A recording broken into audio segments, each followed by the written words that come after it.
Welcome to episode 36 of the Talent Intelligence Collective podcast. In this special insider episode, I and my brilliant co-host Alison Ettridge from Lightcast turn the spotlight on our very own Toby Culshaw, who recently made an exciting career move from Amazon to Lightcast. In the news segment, we explored thought-provoking topics including data inconsistencies, the critical role of strategic workforce planning in the AI age, and concerns about the reliability of UK labour market statistics. Then we flipped the script as Toby stepped into the guest chair to share his fascinating career journey and his vision for the future of talent intelligence, including his beginnings in financial recruitment, using the Bidrug book, his early discoveries at Thales about how location data could solve manufacturing site hiring challenges, his perspective on the future of talent acquisition and why most standard recruitment roles might become hiring manager self-service, and his exciting move to Lightcast and why joining a data vendor aligned with his vision to influence talent intelligence on a broader scale.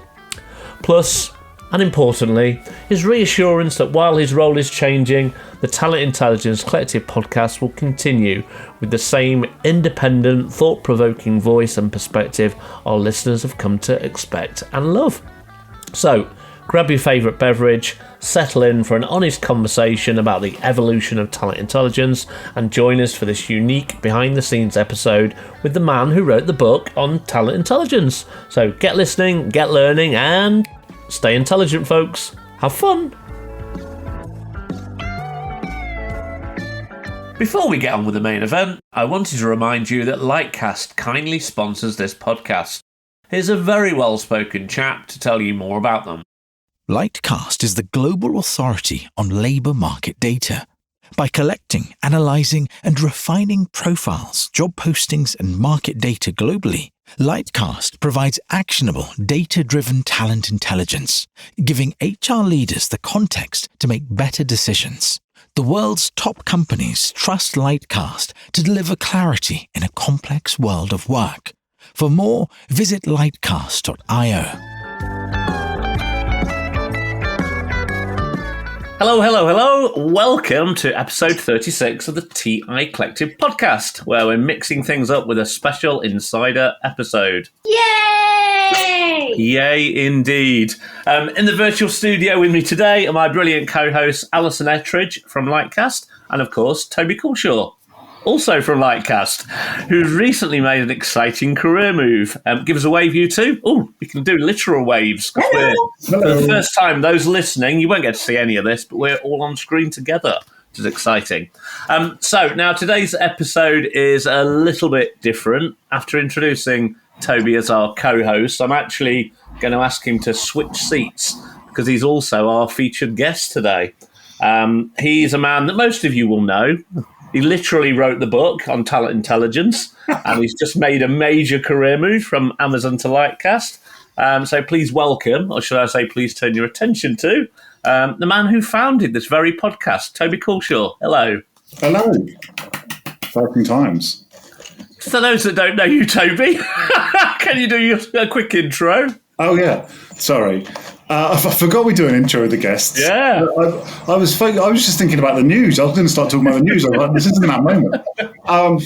So I've been in the recruiting, sourcing, TI space for about 20-something years, started in search and then bounced it in-house. I was one of those people that kind of started bringing sourcing in-house and annoying all the agencies because we were cutting out search firm spend.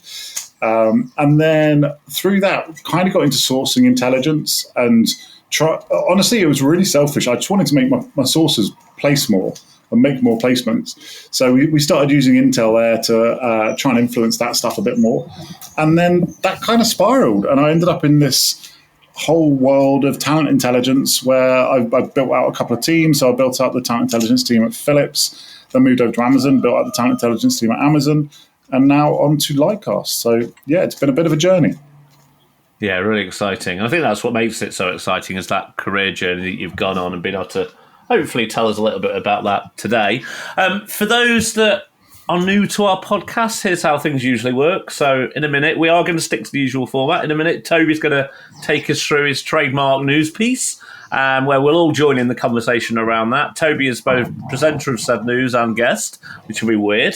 Then we're going to switch up around halfway through when Toby will step into his guest seat, and Alison will take the lead on interviewing him, and I'll try and pop up and add some pearls of wisdom, or at least some half-decent questions anyway. So, without any further ado, guys, should we crack on? Toby, over to you. Perfect. Back to me again. Quite a few bits of news coming out at the moment. So the Talent Intel Collective has done a few articles recently, which has drummed up quite a few comments and chat and likes, etc. One around the numbers on LinkedIn, called The Numbers Don't Add Up. And it's looking at data discrepancies, which isn't the traditional of there's lots of fake profiles, duplicate profiles, fraudulent profiles, etc. It was more looking at apologies, my cat's coming to join us. But it was more looking at the data differences between platform. So if you're looking in LinkedIn Recruiter, why are the numbers different from LinkedIn Talent Insights? Different once again from Sales Now, different once again from LinkedIn.com, different once again from what they report on their quarterlies. So that drummed up a lot of conversation, and it was more around, yes, there were conversations and topics around data quality on LinkedIn as a platform and what they need to do around that and how we as users need them to do more so that we can trust the data, which I think has been an ongoing issue, in all honesty. I think they do a lot and it's a huge challenge, but I think there needs to be more transparency, honestly, there. For the uninitiated on that one, Toby, is the data inconsistent equally, so everywhere across the world, or are there massive spikes in certain parts where it's an absolute mess? So that's what causes the problem. Because you think if it was inconsistently slightly out, it would matter to a certain degree because it balances. But yeah, it's consistently inconsistent between platforms. Okay. So and their reporting. So you could definitely see some trends around if you were looking on LTI versus .com. Yeah, all the searches you run will be consistently different across each search across the platform. So which gives you some reassurance in the fact that it feels like it's a methodology piece and it's a technical piece of how they're driving those numbers versus something broken in the data. It's just how they're handling it, how they're reporting back on it. I think that's the critical bit, isn't it? Is that the underlying data is probably as good as anybody's underlying data. The challenge is that they've got 3-4 different ways of how you interrogate that data and the way that then the data comes back. Yep. And I think transparency over that piece, what am I seeing if I get the data back, is the bit that I think will help everybody actually in industry, regardless of who they are and who they work for. I want to ask a question because we talk about this all the time in the vendor community particularly. Is there an expectation that profile data is 100% accurate or directionally correct? Oh, nice little plug for a very good podcast there, Directionally. There is, yeah. Not ours, unfortunately. No. Go listen to Cole and Scotty. Directionally Correct is a wonderful podcast as well. I think it gets murky really fast. And the reason being is the typical politician answer here, it depends. Because the reality is if you're in SWP or a lot of TI, then it really doesn't matter if the real granularity on profile isn't 100%. It's that directional piece because you're looking at kind of macro timescales. The problem is this stuff gets drilled down really rapidly from a location strategy decision that's going to be 24 months out. Suddenly you're rolling into operational planning and feasibility, and suddenly then you're looking at pipelining and sourcing. So, and then obviously active recruitment. So you roll from that directionally accurate to, all right, well, I need to see these bodies on the ground. I need to see what this means really quite rapidly, which is really hard. The problem with this, a lot of this stuff is, as end users, we're all incredibly demanding because to an extent, we don't really care what other people's problems are. We know the problems we face on the ground. And this data is really messy. It's really hard. There's very little control mechanisms. And that's why I have a lot of sympathy for LinkedIn and the vendors on this stuff because it is really hard. It's really, really messy, difficult data. But you're comparing it to you're both comparing it to internal data, which is much more structured, much more controlled because it's your internal data. And even that's hard enough. Like most people, analytics professionals will be like, well, yeah, our data's pretty difficult to wrangle and get accurate. Hence why most companies don't really know what their skills base is. Try doing that when you've got no real control on who's filling out what, where, or why, or creating whatever. So I think the vendors have a really tough job with this. It is really difficult. I think that's why the transparency has to be really high. Because I'm, as an end customer, I'm more than comfortable going up against my internal stakeholders saying, this data is directionally accurate. It's the best we've got. There's nothing better. It's not great, but it's directionally accurate. This is a methodology, and we know it's out by, say, 10%, 15%, 20%, whatever the number is. As long as I know that, I'm fine going in with that because I know the only other option is we have no data. So I'm fine going in with messy data. It's just knowing what that figure is, knowing how directional versus how accurate. And I think that's the bit where we just need to get tighter as that partnership between vendor and end user, because I don't think vendors realize quite how important that is internally, because as soon as you discredit any information, the whole report's gone. Well, we've always said, right, the first question you get asked is, where does the data come from and can I trust it? Right, you've got to be able to steer that off at the beginning, haven't you? But then equally, I remember sitting in conversations with clients and going, I can't make the data tell you what you want it to, because your gut is telling you something else, but the data is not telling you that. So there is that. You're also bringing people on a journey and educating them about why you need to use the data rather than just your gut feel, right? And it's okay to go with your gut feel as long as you've got the data, right? It's not that you have to go with one or the other, but at 100%. Least have the data to make you think about it. 100%. And quite often, I often talk to recruiters about kind of the power of TI and using it at early stage, etc. And I say more often than not, I think gut feel, there's something to it. There's a reason that it came out as a concept of gut feeling, and you have more receptors in your stomach than you do in your brain, et cetera, et cetera. Like, there is something to gut feel. So I'm not one to discredit it. In fact, I think that what we need to get away from, though, is if there's a gut feel, look at the data and to try and validate. Validate, or I'd actually go proactively, like, discredit what your gut is. Because then if the data doesn't say that's a form of validation, though, is it not? If you try to discredit and you can't, then you're validating. Exactly that. Yeah. Exactly that. But also, your gut feel, right, is based on your experience, right? Yeah. And so I think it's whether or not your experience is true in today's world versus whether it was true 5 years ago. 100%. And whether your brain has actually logged it in the right way. Because that's the question, isn't it? Your memory, your recollection, your actual interpretation of the situation at the time when you logged that memory might not have been great anyway in the first place, but that's carried through with you, and that's like your gut instincts, basically. Yeah, exactly. But I think the bigger issue is I don't think people make a lot of these decisions on gut feel. I think what they go on instead is perception.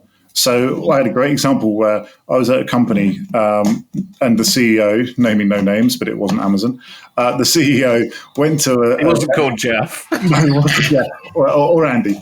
But the CEO of the company I was at the time went to one of our dev centers in South America, and they said, it's a fantastic place, met some really amazing people, let's scale that up. And they wanted to put however many ridiculous number of headcount in there.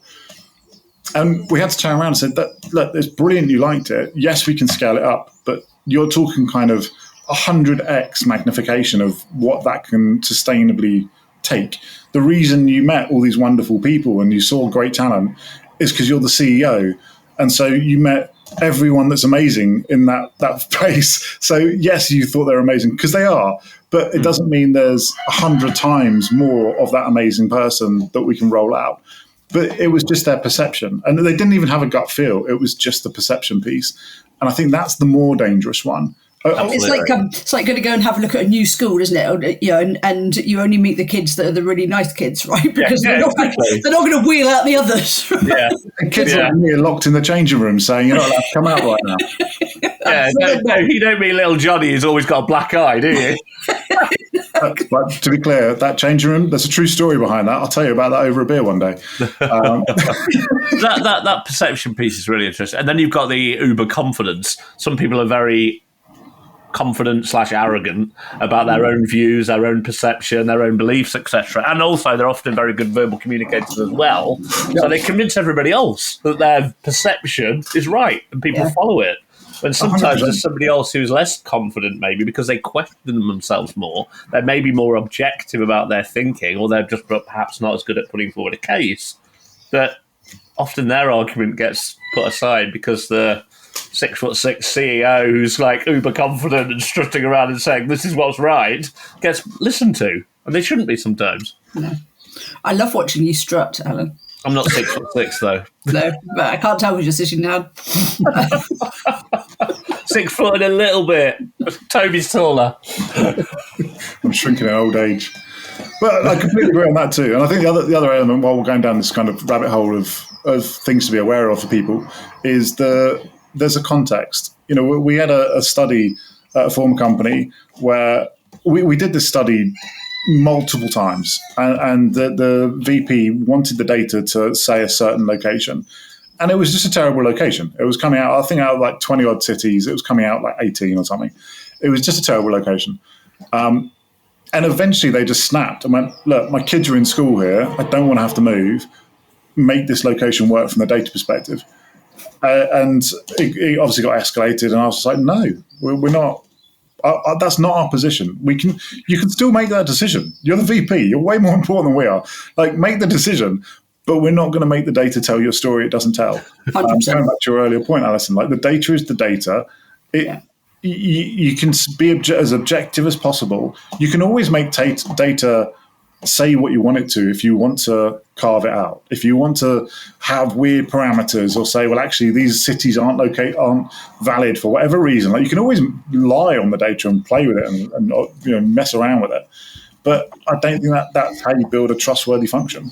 Yeah, 100%. Certainly not. So what else is happening, Toby? That wasn't in the news at all, by the way. No. What is happening then?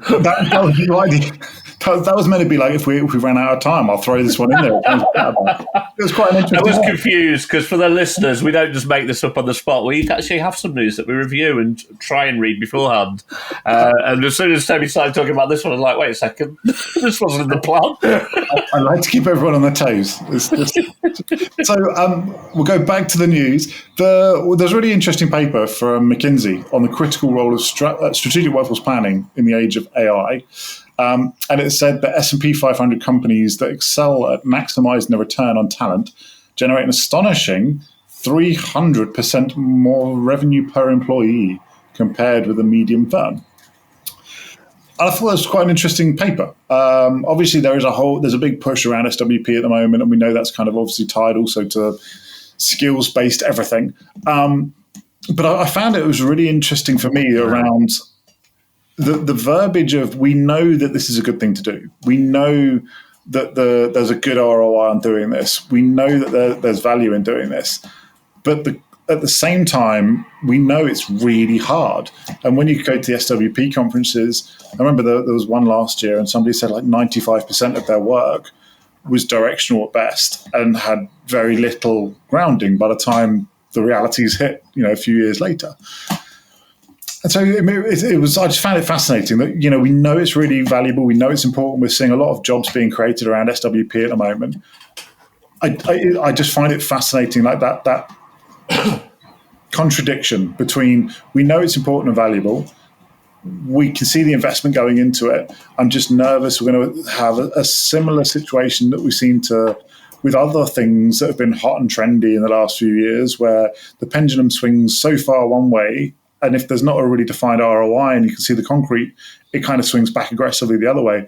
I think for me, I look at this and go, it really says to me, SWP needs to get a really tight follow through with operational planning. And I think that 18-month operational planning window, or that 12 to 18 month, I think that's where the real money is, because that's where the business can really feel the difference.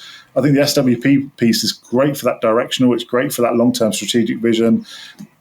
But I think that operational delivery element is probably more valuable in my mind. Yeah, and we'll talk about this a little bit later, won't we? When we dive into skills, and I know we've got different views on it, actually, as I've kind of come on the journey. But until you can find a more granular way of looking at your people, it's really hard to look at what's operational and what's strategic, right? And it's really hard for strategic workforce planning. If you're looking at a job title or a function, right, how on earth do you plan what's going to happen for that over the course of the next 3 years or 5 years?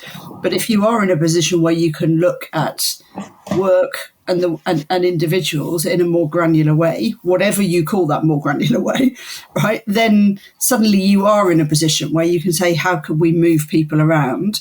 And if you're in a position where you can do that, then actually you can start to do more agile stuff that's more operational and less strategic and, you know, and flows through. So I think I think that's the precursor to being able to do it in a genius way. What I really like about the report from McKinsey, though, is that, again, and they're really good at doing this, they're tying it back to money. They're tying it back to revenue. They're tying it back to this is why it matters, right? So that the CEOs that are saying, yes, talent sits in our top 3 priorities, and yes, it's really important. Yeah, actually, the number 1 priority is, are we making money? The number 2 priority is, how can we stop losing money? And the number 3 priority is, how do we mitigate our risk, right? But people sit in amongst all of that. And so I think it's just helping to understand, we've talked about this before, but helping to understand people as an asset and how, as a collective asset, right? And how that therefore returns either money or mitigates risk or whatever it is. It's a cool article. Very much. I completely agree on all that. And I think that asset allocation, it's fascinating for me how we always talk about how people are our biggest asset. Our biggest risk for future growth is lack of people, lack of skills.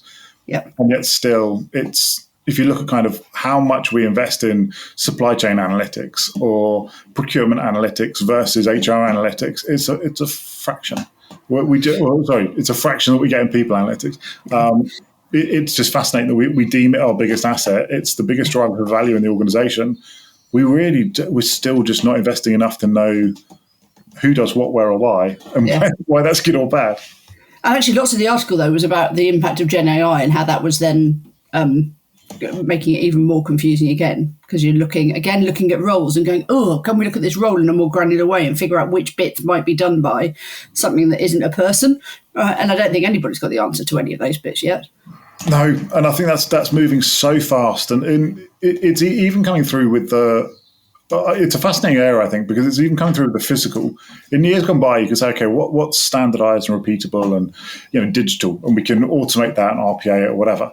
But now you're seeing such advances in robotics that even the physical elements, you're like, well, actually, that they can physically build these robots and train them up at such an increasing rate that isn't even a limiting factor either.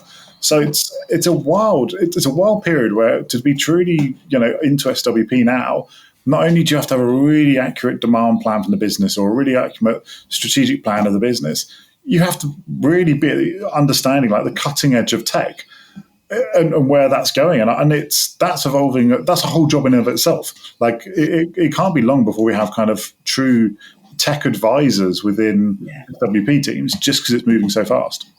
Absolutely. It's really, really interesting. We're, as you guys know, we focus on HR tech, and that's our space. And HR leaders are clearly getting both excited and scared about generative AI in equal measures, I think, to certain degrees. So not all of them admit the fear bit, but it comes across in conversation. But we're actually starting to get organizations now coming to us organizational leaders, who are saying, we want you to help us with how we use Gen AI in our business, because we're worried that HR aren't moving fast enough. Wow. Yeah, which is quite interesting and compelling. That is really interesting. You just made me think of a quote that was from one of the tech CEOs. Don't remember which one, but I heard it yesterday, and it was around the fact that the workforce of the future will be your digital workforce and your tech-enabled workforce. And so HR, the future, will probably be sitting within the CIO office or CTO. and it won't be because the workforce will be so digitally augmented that it will be you'll have a whole kind of workforce management, digital workforce management, tech workforce management piece within there. Somebody does speaks with HR and HR tech leaders a lot. Do you see those merging? How do you see that playing out? Haven't heard it yet, but it's a really interesting idea, without a doubt. Particularly if like you say, if your workforce becomes, I know it's a hard thing to measure, but let's say it becomes 50% human, 50% generative AI or AI of some form anyway, in terms of output. That's probably the best way of looking at the fractions between the two. Then management of those two elements of the workforce is very different, isn't it? Without a doubt, and you need different skill sets. Whether that moves HR into tech, I'm not convinced, because HR don't get involved in managing how we use Microsoft Word. And to a certain degree, generative AI is just another technology tool. So I'd be interesting. But I do get it, absolutely. I can see where I think it'd probably be more working closely with CTO, CIO around the impact on the human workforce and the change management element of that, because that's the bit that's scaring people.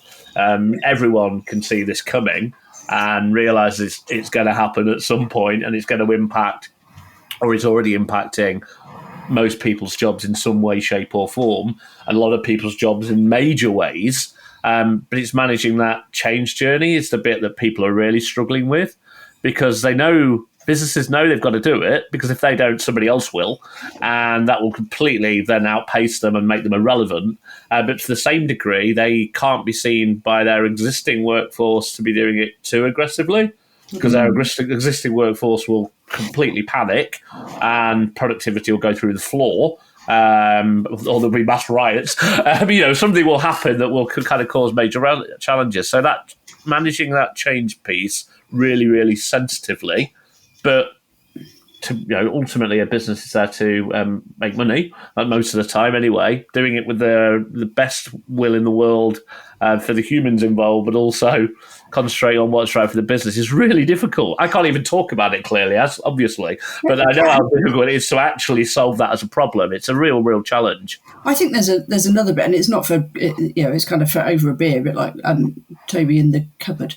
Right, it's for over a beer conversation. But there's another bit that I saw a post on LinkedIn about robots that could do your daily tasks, right? So they can make a cup of tea and they can do the cleaning. And I was like, oh, that sounds amazing, right? It's a whole nother me.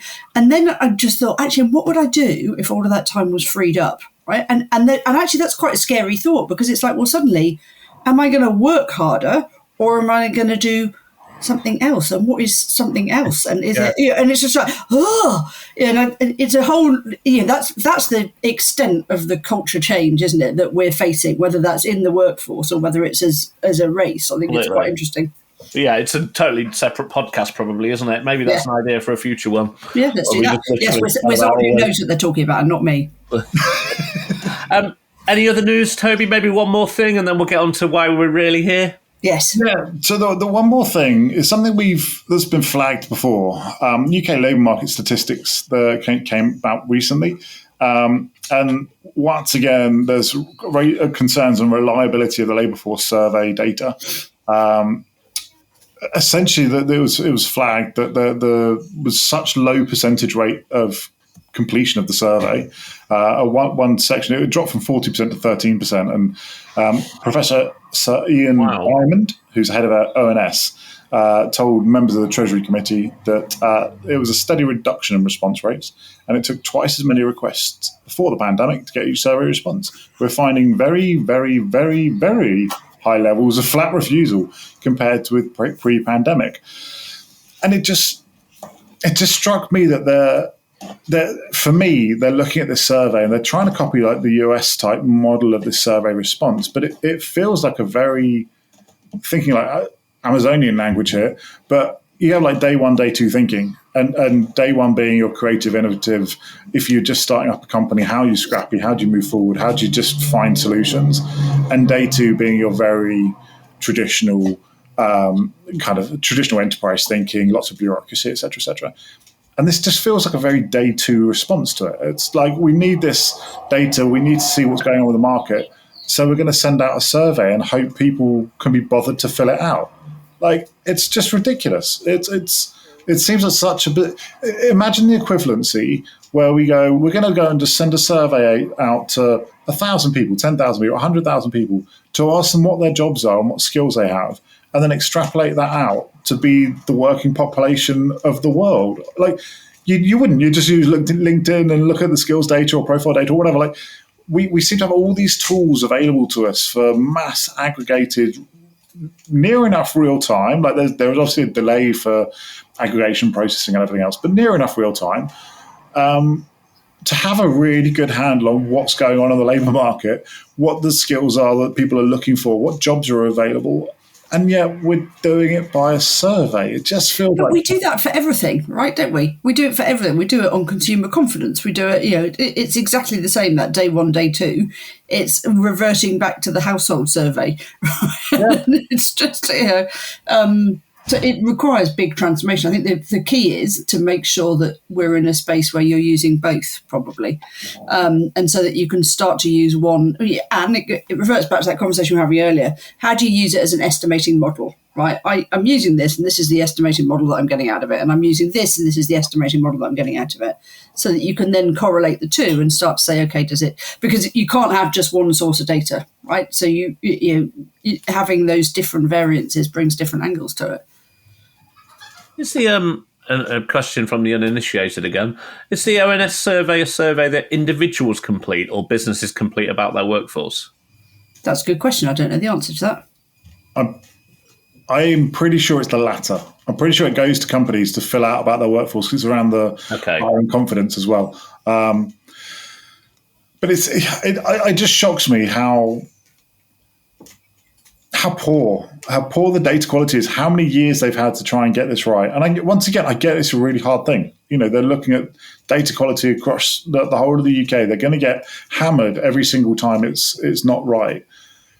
But at the same time, they've got a small army working on this stuff. They're literally they're brute forcing their way to a solution on this to hire a small army of people to go out there and survey people. Sorry, I think there is an individual element. It is.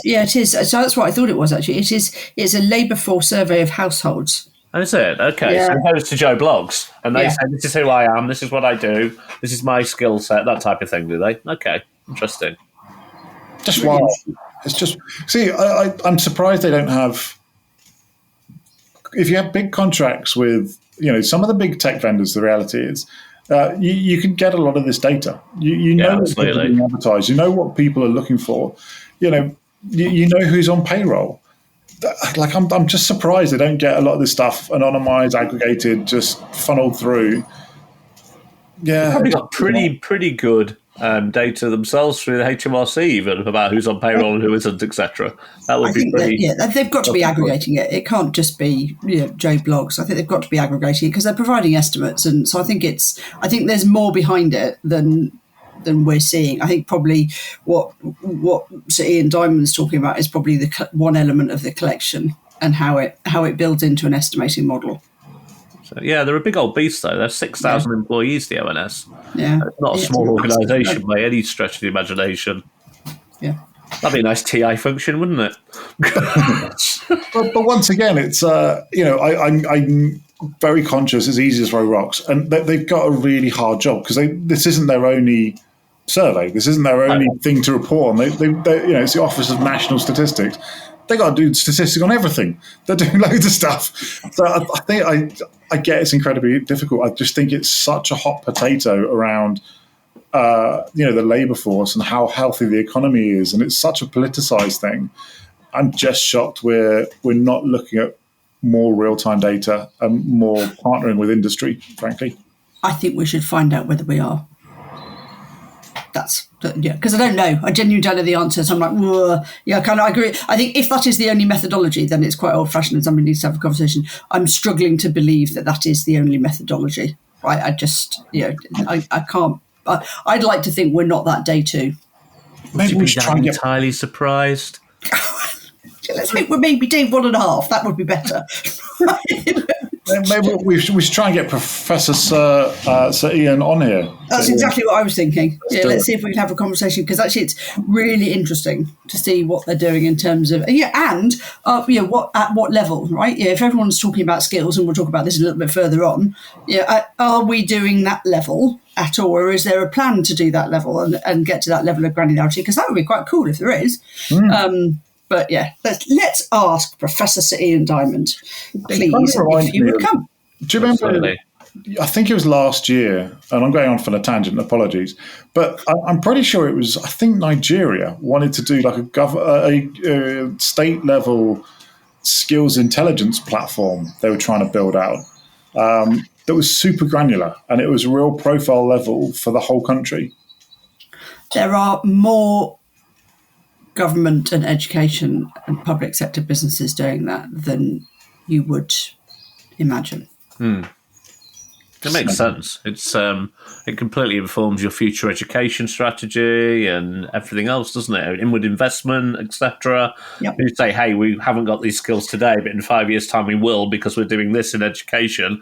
Because most people aren't coming and investing in a new country like within 6 months. It's a long-term strategy. So if you can demonstrate you've got an equal long-term strategy around becoming a hub for a particular thing, whatever that might be, it's going to be attractive, isn't it? Exactly. Yeah, and I it's really important that this isn't a Lightcasty thing, right? But today more than ever, right? But actually, Lightcast is the only business that works with educators, public sector, and enterprises, right? And so actually, that kind of connective tissue, I think there's something really exciting about, can you get that connective tissue, talking and working collaborative? And we've talked a lot in the past about how can we get educators thinking about course content and curriculum content in a way that will be useful to workforces and enterprises of the future. Yeah, we've talked about it before, so I don't do it again. But I think it's exciting. Can we talk about Toby now, please? I was going to say yes. I think now is the time for that role switch to happen. Absolutely. So, Toby, you can now officially move from co-host to guest. You can swap hats, or invisible hats. So for those that are listening, you'll know Toby. He founded the Talent Intelligence Collective back in 2018, Toby?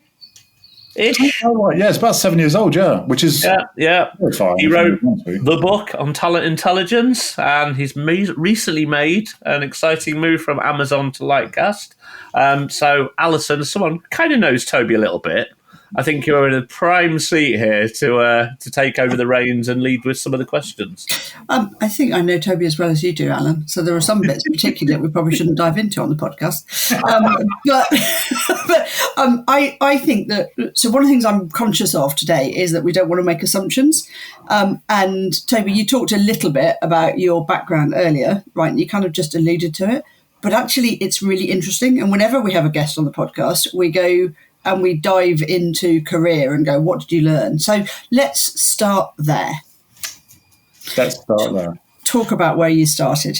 Yeah, so do you know what? I started way back when as a financial recruiter. And my very first job was for research in finance accounting for a recruitment company called Goodman Masson. And I was a researcher, and I had a big red book. So anyone that's ever done finance recruiting and is of a certain age will know the big red book. And it's literally a massive red book of everyone that's the ICAW, dig into my brain, the Chartered Accountants for the UK. And it's got everyone listed. Anyone that's going through the qualification, anyone that's qualified, everyone's listed. And my job was literally to go through the big red book, see who is soon to qualify, and then pick up the phone and try and wheedle them out of their company. And so using kind of very raw data and that hunt aspect right from day one was kind of part of my ethos and my work style. Then I became a traditional recruiter, and I was kind of running a 360 desk. Turned out I was much better at finding candidates and getting them on the hook than I was selling to customers. And I was making all my sales commissions purely from finding candidates and other people placing them. And so I kind of carried on going down that kind of sourcing route. And I did some stuff in Australia for a while and big RPO pieces. But when I came back, it was much more down that research sourcing route. Hold on. You went to, I didn't know that. You went to Australia? Yeah, I went to Australia for a year to see what it was like, and I was running big. It was RPO stuff, but we would hire squads of things. So if the government needed a new call center stood up, the company I worked for would get called up, and they'd hire an entire call center over a weekend, or they'd hire entire squads of train guards or squads of prison guards. So whenever you needed like large volume squads, it was all assessment center based. Which is very different because I'd come from finance, exec searchy stuff. So it was a very different curveball, which was great fun though, really great fun. And then I came back to the UK, and then honestly, I kind of went straight back into the search world. It was kind of what I knew previously, and I kind of fell back into it. Once again, realised I'm really terrible at that kind of agency side search and selling stuff in that way. So that didn't really work for me, in all honesty. So then I went in-house for a bit. I had my own research firm for a bit. And I was just kind of trying to find my way of how do I scratch this itch of sourcing and research and intelligence before I called it even intelligence. But I couldn't really find the right vehicles for it and the right home for it. And then I started a defense firm called Thales, which is a big French defense firm. And that was where it really started kicking in more aggressively. So I ran their sourcing team out the UK, and we were sourcing stuff all over the place. But that's where I alluded earlier around kind of when my sourcing teams weren't making placements, and I dug into it, and it was like, all right, what's going on here? That's where the intel side started really dialing up on me. So I've spoken before about examples of where we had the manufacturing site that no one could make placements, and we didn't know why. And it was only when we dug into it we realized 15 years ago, when the manufacturing site was built, that it was a great location, big industrial estate, lots of competitors, really good location. 15 years later, there was no one else on this industrial estate. And so it just wasn't feasible anymore. But all the recruiters were hundreds of miles away. They had no idea this was the state of the ground, on the ground. So we kind of used the data, used the market data to make the case to move the manufacturing site. And that worked. And then I was like, well, this is easier than trying to find people. We'll just use this data to influence a decision instead. That's much easier. And so we started doing the same stuff, and we used the data to influence the cybersecurity strategy and the leveling of the work and the location, etc. And that kind of just started me on this other path. How did you get, because you talk about that really flippantly, but actually that's really the beginning of TI in that world, right? And you were within that organisation at a level which wasn't necessarily influencing at the point of, yes, okay, let's stand up a function. So what happened? What was the kind of reality of that conversation? Was it a piece of data, a report, or something you put in front of someone, or was it something else? Yeah. So doing the TI work, we were quite lucky in the sense that the sourcing model itself was just being stood up. So we had quite a lot of freedom there in terms of what I built out as a sourcing function. They didn't have a sourcing function before, and I was kind of standing that up with the team. So we had quite a lot of freedom there around what the offering was and what we provided. Luckily also, like the manufacturing piece, it wasn't just us that had the issue around the sourcing activity. The reason it was on our plate was because it was really hard. We couldn't fill it. So when we were coming with the data and saying, look, this is the reason why, we still weren't very mature in like how we framed that and how we had that as an offering. But because it was tied into the business already, it was already an issue. It was tied into the HRBPs. They knew it was an issue. They were coming to us to say, what are the solutions here? It was already, like, I was fairly lucky. It was already aligned from levels above to say, we know this is a problem, dive into it, work out what the solution could be for that manufacturing piece. Once I hit that kind of just sparked the curiosity. And the cyber bit, honestly, was a lot easier. It was, the heads of the cyber practice were our hiring managers. So we could just talk to them as hiring managers and just say, look, these are the options. Once again, it probably wasn't the most mature model. We were just starting this stuff out. We probably didn't have the most mature data sets. We didn't have the most mature output in terms of the report. But it was enough there to spark those conversations. And it was scaling sourcing intelligence. It was, all right, well, let's just get every candidate we've outreached to. What does that look like? What does the answer, what does the problems we're facing here look like from a data perspective? Some of it didn't work. We had one situation where we wanted to essentially take the whole market for a certain cybersecurity accreditation. At the time, I don't know if it's still the case, but at the time, to do government work, you had to have a certain cybersecurity accreditation.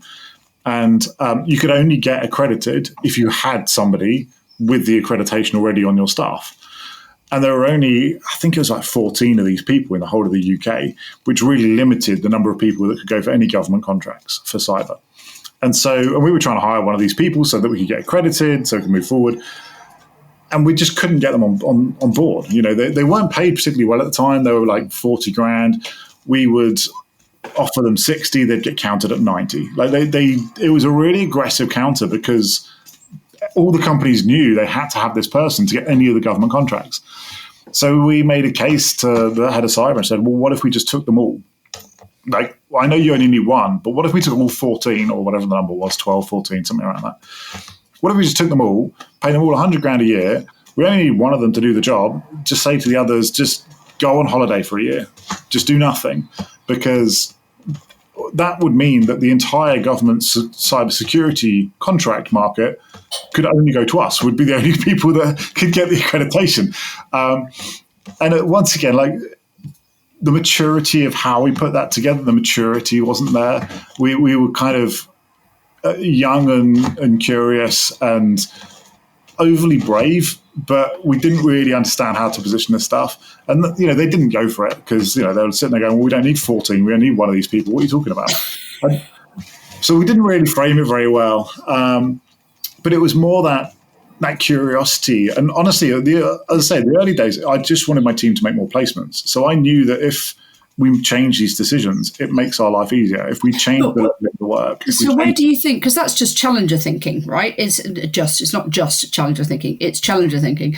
So when do you think that curiosity, right, that curiosity that was, oh my God, look what we can do, started to make you realise what TI could be and then sell that to the different organisations that you then work for? So it was that was the moment where I was sitting there thinking that this is actually much more powerful. We're doing all this stuff downstream, but if we get upstream, it's much more powerful. We can actually affect the business stuff and the business decisions.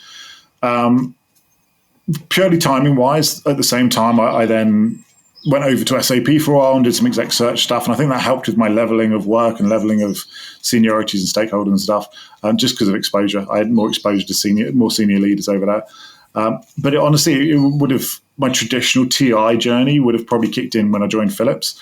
And luckily the bosses there had already said, we want somebody to lead and build this TI practice, function. They weren't sure what to call it at that point. And so they brought me on board, and it started off just me, and then it was me and half an intern, and then it was me and a full intern, and we kind of just kept building it out there. Who was the person at Philips that went, actually, this is what we need? Because actually, whoever that was, they're as much an influencer and a forward-thinking person in this space, aren't they? Because Philips was really the starting point for this. Yeah. So Cynthia, who's now over at Kimberly-Clark, Cynthia Burkhardt. Cynthia was really hot on a lot of the things we look at nowadays and think, wow, that's cutting edge. But she was already thinking about it, like the whole of talent intelligence, total workforce management. They were heavy into battle cards. With Charlotte Christianese before I even got there. Like they were heavy into the whole battle card program, building out proper skills battle card against competitors. Like they were heavy into this stuff before I joined. So I'd never take credit for that stuff at all. But Cynthia's definitely been very much leading the charge on this. And obviously, Kimberly-Clark does some amazing work with Fran and stuff nowadays as well. So yeah, I'd say Cynthia's probably been the secret driving force behind the industry for that stuff. How cool. Cynthia should have written a book, and then we wouldn't just be saying it's Toby. Exactly. Maybe it's all, I just scrub out my name and just put Cynthia at the bottom. No, she's fantastic. And do you know what the reason that the TI worked at Philips for me was Cynthia could look at it and go, even if there's no direct line of sight between the work you're doing and us filling jobs, the value to the business and the value to HR is sufficient that I'm happy to carry you as a cost. And I think that's something that most TA leaders don't really think about and don't really articulate. Cynthia found the headcount from moving bits around and looking at other efficiencies within TA to enable the function there to keep growing. And it started with me. We ended up with a team of like 25 or so. Less than 5% of our work was for HR. It was all for the business and business facing. But Cynthia realized that doing that work was having the impact, having the visibility, and I don't want to paraphrase, but I hope it was making her and the function look good because they were having that sort of impact and that getting involved in the right sort of stuff. But 100%, most TA leaders wouldn't Something like that. around that. They wouldn't. No. And you see that still with TI. Most TI teams get stuck at around four or five people. Yeah. Because TA leaders kind of look at it and go, all right, I think you're important. I think you're valuable. I like your research. I like the work. But I don't want to invest any more than that. Because when you get more than 4 or 5 people, it's like, all right, you're an actual function now. I've got to manage this differently. When it's 4 or 5 people, you think, all right, that's an interesting thing. But it's not something I have to really worry about headcount-wise. And I think that's where a lot of teams get stuck, is because the TA leaders themselves don't think about TA. They're actually, most of them are recruitment leaders, and they think about recruitment and filling jobs. They forget that TA is much broader than that. TA is around the whole total talent attraction strategy. It's the difference between being a buyer and a procurement professional. And I look at the journey that procurement took as a function and how it kind of up-leveled and became much more strategic. And I'm not seeing recruitment and TA doing it. We changed our business titles, we changed our business cards or whatever. I'm not seeing the work up-level in the same way across the industry. So that's an interesting question then. Forget TI for a minute. What do you think the future of TA is? I think it's probably for all business. Well, I think there's two. What TA will do to themselves versus what will happen to TA. What TA will do to themselves, I think, will probably be a little bit of automation of repetitive tasks and some augmentation to improve efficiencies, but it will still be a fairly heavy headcount focused function. And I think that's where most TA leaders think their power base comes from. It's the fact they've got a headcount, so they must be important. I think what will happen to TA is most business as usual roles will become hiring manager self-service. I don't think you need recruiters in most of those processes. I don't think if you ask hiring managers, recruiters add value in most of those processes. I think the vast majority are taking administrative tasks. They're taking a job description, usually not even bothering to craft a job advert nowadays. They just copy and paste one field to another field, hit publish, get an ad response, down select at some point, and then maybe do a pre-screen, send it to a hiring manager. There's nothing really value add there. So I think the vast majority will probably go hiring manager self-service. And I think what's left is the important stuff. What's left, you'll probably see exec left. You'll probably see highly specific niche hiring. And I was going to say technical. It doesn't have to be technical. If you're a factory and you've got a widget maker and that widget maker is absolutely business critical, and if you don't have a widget maker, you're not making any widgets on the front line anymore. Well, do you know what? That needs to be absolutely overly resourced. So you've got widget makers. You've reminded me of a piece of work we did when I was at Talent Intelligence, at the consultancy Talent Intelligence, and it was all around succession planning and business critical roles. And this was for a white goods manufacturer. And the role that had the most significant increase on their business was the procurement category manager in charge of buying, must have been stainless steel or whatever it is that washing machines are made out of, right? Because of something like, and don't quote me on this, but something like a 1% increase in the price of the raw material impacted their bottom line by 5% within 12 months. It was just like massive.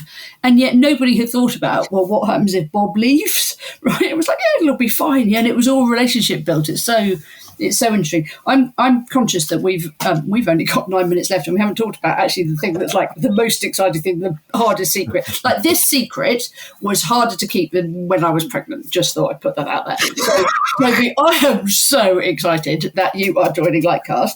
Can we just say, though, less important than your pregnancy? Yes. At least if your daughter hears this, she can at least say that way. Well, I don't know the outcome of Toby joining yet, to be fair. So I have a beautiful daughter, and I know exactly what the outcome of that was.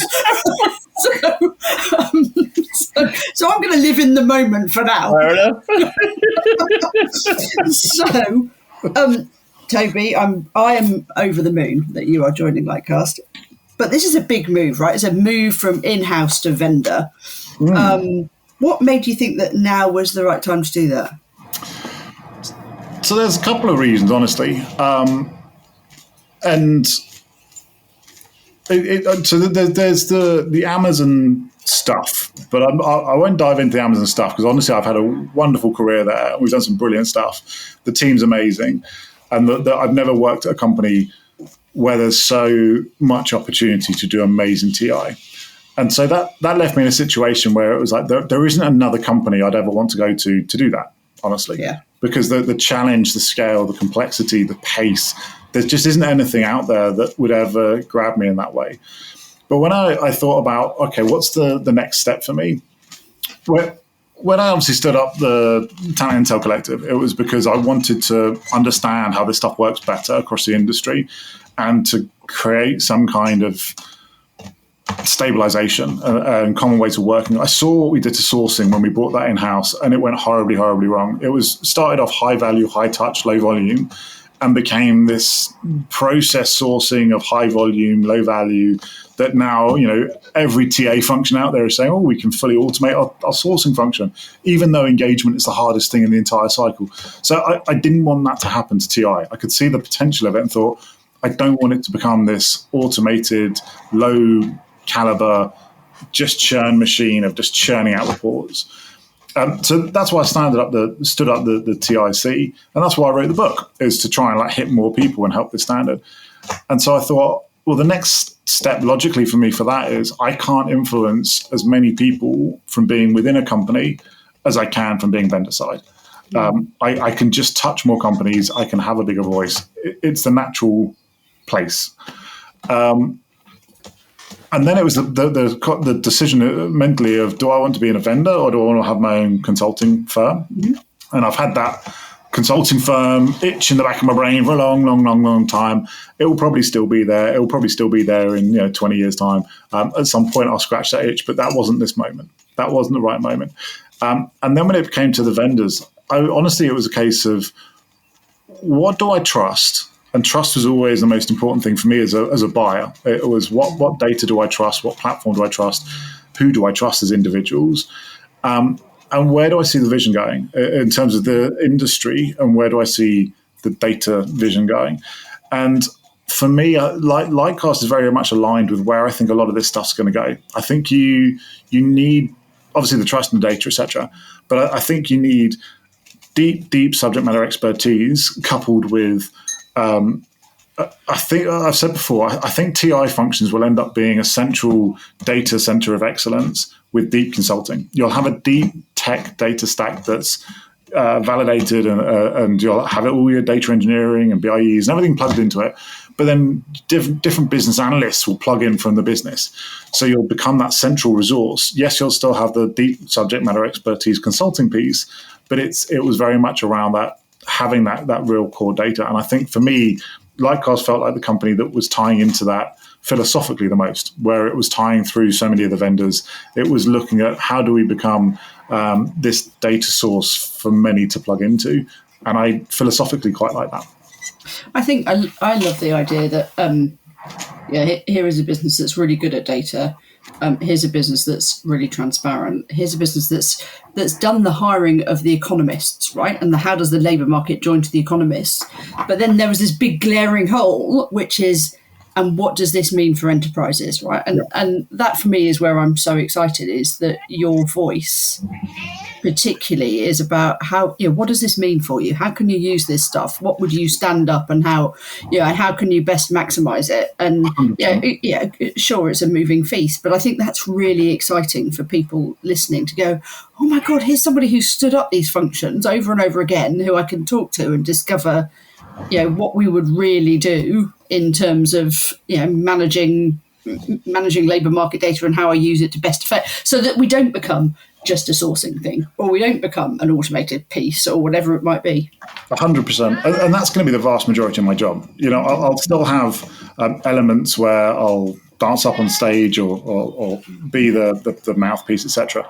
But the vast majority of my job will be talking to people, talking to other people that are looking to stand up TI functions, talking to people that want to stand up TI capabilities, and just say, what are you trying to do? What's the good, the bad, and the ugly? Because for good or for bad, I've done this at a few firms now, and I've got a few scars, and I've seen some good and bad and ugly, and that means that you can talk to people through their journey, and I'm excited about that. It's essentially making the bit of my life that I do off the side of a desk, because I enjoy doing it anyway, my job, which is really exciting. Like 2 Fridays back, I had 6 phone calls with various different people that are standing up TI functions. And I sat there thinking, this isn't even my job. Why am I doing this? And then I thought, but the amazing thing is, it's going to be my job. And so I'm very excited about that. Can I just say, it's a bit emotional. I'm really pleased to see my 2 favourite people in talent intelligence working together. I'm so excited to see what's going to come out of the machine the other end. Super exciting. Super exciting. I'm going to ask a couple of questions, though, on behalf of our... Hold on, just before you do that, Alan, thank you. Genuinely thank you. But that's why this is so exciting, that it's been such a hard secret, because the opportunity to work with Toby in this environment and I think is just huge, and you have helped to create an enormous voice for us. So you are a significant part of this journey. Shocks. 100%. Couldn't agree more. Okay, I'm going to ask the big question on behalf of our listeners, then, I think. What does this mean for the podcast? Is anything going to change? Short answer is nothing is going to change. Likecast, that you all listening know, they're already highly tied into this. They sponsor the podcast. Obviously, Alison's at Likecast already. Likecast have actually been overly explicit with me saying, don't lose your voice, still have an opinion. So this is absolutely not going to change. It's Likecast are buying Toby. They're not buying the Talent Intel Collective. I'm excited about it, if I'm going to be honest. I'm excited about the potential of working tighter with Likecast and saying, okay, well, how do we do more meetups in person? How do we do more everything else that the community is screaming out for? That honestly, I just haven't had the time for off the side of a desk. And I look at it and go, we're 7 years in. We can do much more. And I'm excited about how much more we can do being closer with the vendors. And obviously, that's also why Martin joined. So Martin Thomas, obviously, now a co-partner with the Talent Intelligence Collective. And a big part of that is to drive things where I can't do off the side of a desk anymore. So, very excited about it. I know I'm really pleased to learn that. And I think if anybody who knows me will know that I'm fairly left-leaning, and the idea of being a corporate shill and having to kind of toe the company line, for me, just wouldn't work. I would be no longer the host of the Talent Intelligence Collective podcast. So if you ever feel that I am becoming one, listeners, tell me, and I will course-correct, absolutely. But I 100% believe that the podcast is only going to change for the better. It's going to bring more value. The listeners are going to get even more out of it. It's going to be great. I think I'm living proof of the fact that it doesn't change, right? It's still, there are here 3 people all with great opinions, right? And actually different opinions, having conversations, and I can't see that that's going to change as we move forward. Exactly. I'm going to use that as a chance to wrap up the podcast, guys.